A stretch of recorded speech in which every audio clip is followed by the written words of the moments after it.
What is up, everybody, and welcome to FLW Videos. In today's episode, we're going to be performing a counter guide for Genesect in Pokemon Go. So Genesect is going to be featured throughout the third and final Ultra Bonus week for the Unova week, centered around the rewards for the Pokemon Go Fest. Also, speaking of Pokemon Go Fest, there is a makeup day as well, and that's going to be on August 16th. And this is going to be important because a couple of Pokemon that are featured there are also going to be great counters versus Genesect. We're going to be covering anything and everything centered around Genesect, as well as talking about it on a per level basis. We're not leaving anybody out. We'll be talking about level 40 and then go all the way down to level 20. Also, I've been getting a lot of comments about the background being quite boring, so I decided to make a little bit of an update.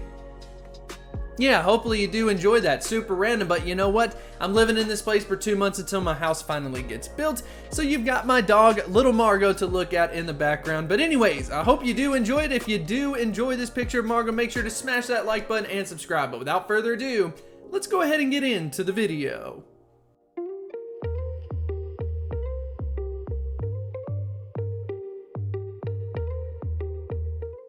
So let's go ahead and cover all of the relevant information that you need to know about Genesect before we get into the specific counters. First things first, as far as the 100% IVs are concerned, we've got 1916 for a non-weather boosted version, and then a weather boosted version is going to be 2395. So keep those two numbers in the back of your mind when you're out there raiding, and cross your fingers that you can get yourself the shiny variation of it. And of course, it is one of those numbers getting yourself the beautiful and sought after Shundo. Good luck on that. I'll be crossing my fingers for you. But anyways, a lot of people always ask me the question, how many trainers does it take? Now, luckily for us, Genesect falls into a similar situation as Rayquaza, where it does have a double weakness. And anytime there is a double weakness, that means that getting down to some really low numbers of trainers is very possible. So in this particular case with Genesect, 2 trainers is definitely doable. And technically, for people out there trying to do mock solos where someone just kind of like sits in there and gets the best friend added bonus damage that way, I think people are going to be trying mock solos. It's going to be extremely difficult to do. But duos, on the other hand, are definitely going to be something that you can handle. So I think that that makes a lot of sense, especially if you're level 40 and you have everything powered up. We'll of course be talking about those top counters. But anyways, as far as the weakness is concerned, it is a 2x weakness to fire. So think of something else like a Scizor as well. That's of course going to be the exact same typing of the bug and steel typing. So now that we've covered anything and everything we need to know about Genesect, let's actually go ahead and get into the counters. So let's go ahead and start off with level 40, where we've got the best friend boost. We're including Shadow Pokemon. It's basically the best of the best. So let's go ahead and get into this situation. So anyways, we can see that Shadow Moltres takes on the #1 position. Now normally I would kind of skip over Shadow Pokemon, but if you did Pokemon Go Fest and you managed to get yourself a decent set of IVs for your Moltres versus Giovanni, and you know, doing that whole thing on day 2, then you may want to go ahead and use yourself a Shadow Moltres. I personally don't have any Moltres candy, so I'm opting out of that, but I wanted to go ahead and mention that because you could very well have this Pokemon ready to go.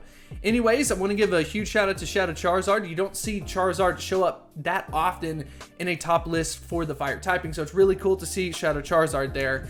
But anyways, if we go ahead and get into the regular Pokemon, if you want to call them that, we've got Reshiram as well as Chandelure here. So Reshiram, one of the newer legendaries that was released. Maybe people went out there, raided like crazy, and have a couple powered up and ready to go. Well, you're going to be able to use it up against Genesect. And then finally for Chandelure, Chandelure is a little bit on the rare side, but if you are attending Pokemon Go Fest, there's actually the Pokemon Go Makeup Day that is on August 16th. And guess what? Lickwick is a Pokemon that will be spawning during the Fire Hour. So definitely try to get as much candy as you possibly can for that. Typically a very exotic Pokemon, but when we've got several events where it has it spawning, I would say that it is good to go. I've already got 1 or 2 ready, and a couple more that I'm definitely going to be powering up and then of course evolving. Anyways, if we go ahead and shift down a little bit, I think that another Pokemon worth highlighting is Dharmanitan. So Darumaka is also going to be spawning for the fire portion of the Go Fest Makeup Day. So that's another one you need to be collecting as much candy as possible. It is a beast of a Pokemon, but we're seeing some pretty interesting ones when we're going through this. But as you can see, dominated by those fire types. And then if we go ahead and scroll down a little bit, we've got Shadow Mewtwo. So if you've got it unlocked and you're just kind of messing around, Shadow Mewtwo could be kind of a fun one to go ahead and use by using the move Flamethrower. But anyways, we talked about that level 40. What I'm going to do now is I'm actually going to go ahead and take off the shadow filter. and then I'm going to go down in levels, and then we'll talk about some key changes along the way. So let's go ahead and start off with level 35, and we can see if there's any big difference. So the top 3 pretty much remain the same there, and then of course we've got something like a Moltres that is showing up that I think is probably worth mentioning, as well as a Blaziken. So Blaziken's going to need Blast Burn to be usable, but at the same time, I'm thinking that's a pretty solid option, especially for the people out there who have some with Blast Burn. Go ahead and get some use out of it. It's not going to be a big deal, especially if you've got 3, 4, 5 trainers going on. Of course, when you get into 2 trains, you're going to really want to strive to have the best of the best. And then, of course, a brief shout out to Moltres as well as Heatran there. So there's going to be 2 legendaries to kind of clean that up. So anyways, if we go ahead and scroll down to level 30, basically what's going to happen is the further down in levels we go, legendaries typically tend to show up a little bit more towards the top. So let's go ahead and see if there's a little bit of an adjustment. So like I said before, Moltres jumped up a little bit to that number 3 spot. And this is, of course, for level 30 Pokemon, so go ahead and keep that in mind. But Reshiram and Chandelure are still holding on to the number 1 and number 2 position pretty strongly. So we're going to go ahead and briefly go down to level 25 and see what's going to end up being the best options for you. And, of course, we don't see too much of a shift. I mean, we've got Dharmanitan really dropping down in this one, going down to that number 7 position, but still seeing a ton of legendary Pokemon. And then finally, we're going to clean this up with level 20, taking a brief look at it. So Heatran moving up to the number 3 position, definitely looking good there. And Dharmanitan surprisingly bringing it back up to that number 6 position, and Moltres dropping significantly. So I think it's always cool to take a look at these Pokemon from the multiple levels just so you can see how big of an effect it actually is.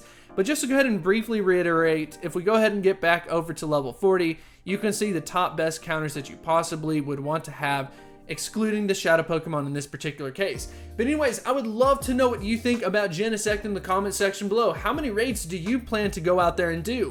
Are you looking specifically for the shiny and done, or are you just going to raid it a ton because you really enjoy the Pokemon? Anything and everything, let me know in the comment section below, and I will see you next time. Huge shout out to the supporters over at Patreon. If you would like to get exclusive perks, make sure to check out that link in the description, and I will see you next time.